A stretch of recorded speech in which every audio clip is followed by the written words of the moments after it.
بیان کیا جاتا ہے کہ بنی اسرائیل میں ایک شخص تھا جس کی بیوی نہایت حسین تھی، جس پر وہ اسرائیلی فریفتہ تھا۔ چنانچہ جب اس عورت کا انتقال ہو گیا تو اس اسرائیلی کو بڑا خلق ہوا اور ایک مدت تک وہ اس عورت کی قبر پر بیٹھا رو رہا تھا۔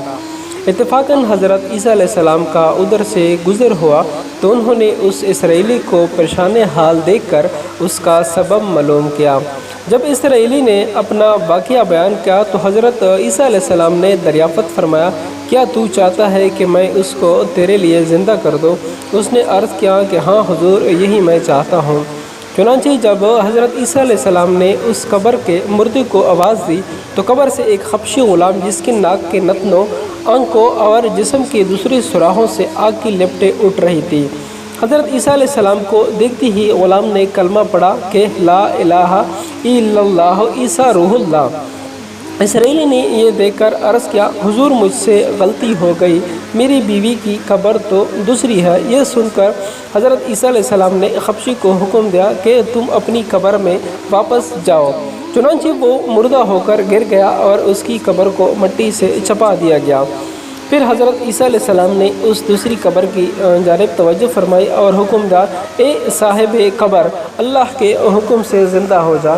چنانچہ قبر پٹی اور اس سے ایک عورت سر سے گرد جاڑتی ہوئی باہر آ گئی، جس کو دیکھ کر اسرائیلی بولا، یا روح اللہ، میری بیوی یہی ہے۔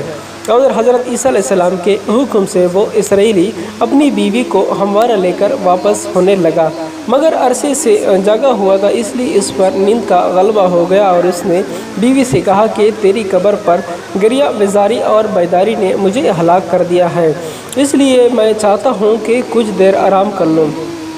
بیوی کہنے لگی کہ ہاں آپ آرام کر لیں۔ چنانچہ وہ اسرائیلی بیوی کے زانوں پر سر رکھ کر سو گیا۔ اتنے میں ایک گھوڑے پر سوار ایک شہزادے کا ادھر سے گزر ہوا جو اپنے زمانے کا یکتا حسین تھا، جس کو دیکھ کر شہزادی ازہد فریفتہ ہو گئی اور اس کا دل قابو میں نہ رہا۔ اس نے شوہر کا سر زنوں سے نیچے رکھا اور فرط محبت و غلبہ عشق سے مجبور ہو کر شہزادے کے سامنے جا کھڑی ہوئی۔ ادھر جیسی ہی شہزادی کی نظر اس پر پڑی، وہ بھی اس کو دیکھ کر اس پر فریفتہ ہوا اور عورت کی خواہش پر اس کو اپنے گھوڑے پر بٹھا کر لے گیا۔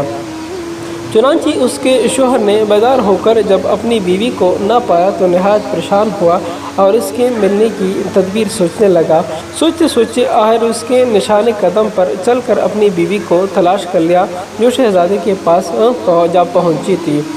اس کو دیکھ کر اسرائیلی شہزادے سے عرض کیا کہ یہ میری بیوی ہے، آپ اس کو چھوڑ دیجئے۔ ابھی شہزادہ کچھ کہنے بھی نہ پایا تھا کہ اس عورت نے کہا، میں تیری بیوی نہیں بلکہ شہزادی کی لونڈی ہوں۔ یہ سن کر شہزادہ اسرائیلی سے کہنے لگا، کیا مجھ سے میری لونڈی کو لینا چاہتا ہے؟ اس نے کہا، خدا کی قسم یہ میری بیوی ہے جس کو میرے سردار حضرت عیسیٰ علیہ السلام نے مرنے کے بعد میرے لیے زندہ کیا ہے۔ ابھی یہ گفتگو ہو رہی تھی کہ اتفاقاً حضرت عیسیٰ علیہ السلام بھی وہاں تشریف لے آئے، جن کو دیکھ کر اسرائیلی کہنے لگا، یا روح اللہ، کیا یہ میری وہ بیوی نہیں ہے جس کو آپ نے میرے لیے زندہ کیا ہے؟ حضرت عیسیٰ علیہ السلام نے فرمایا کہ ہاں یہ وہی ہے۔ یہ سن کر عورت کہنے لگی، یا روح اللہ، یہ شخص جھوٹا ہے، میں تو اس شخص کی شہزادی کی لونڈی ہوں۔ حضرت عیسیٰ علیہ السلام نے فرمایا کہ تو وہ عورت نہیں جس کو میں نے اللہ کے حکم سے زندہ کیا ہے۔ عورت نے کہا، یا روح اللہ، بخدا میں وہ نہیں ہوں۔ اس کے بعد حضرت عیسیٰ علیہ السلام نے فرمایا، جو جان خدا کے حکم سے میں نے تجھے دی تھی اس کو واپس کر دے۔ یہ سنتی ہی وہ عورت پھر مردہ ہو کر گر پڑی اور حضرت عیسیٰ علیہ السلام فرمانے لگے کہ جو شخص ایسے آدمی کو دیکھنا چاہے جو کافر مرا تھا اور زندہ ہو کر ایمان لایا تو وہ اس حبشی غلام کو دیکھ لے جو پھر ایمان کی حالت میں مرا ہے، اور جو کوئی ایسے شخص کو دیکھنا چاہے جو مومن مرا تھا پھر اللہ نے اس کو زندہ کیا اور وہ کافر ہو کر حالت کفر میں مر گیا تو وہ اس عورت کو دیکھ لے۔ اس واقعے کو دیکھ کر اسرائیلی نے قسم کھائی، اب کبھی نکاح نہ کروں گا، اور میدانوں کی طرف نکل گیا جہاں اللہ تعالیٰ کی عبادت میں مصروف رہ کر اسے موت آ گئی۔ اللہ تعالیٰ ہم سب پر رحم فرمائے، اور مزید اسلامی ویڈیو دیکھنے کے لیے اس چینل کو ضرور سبسکرائب کریں۔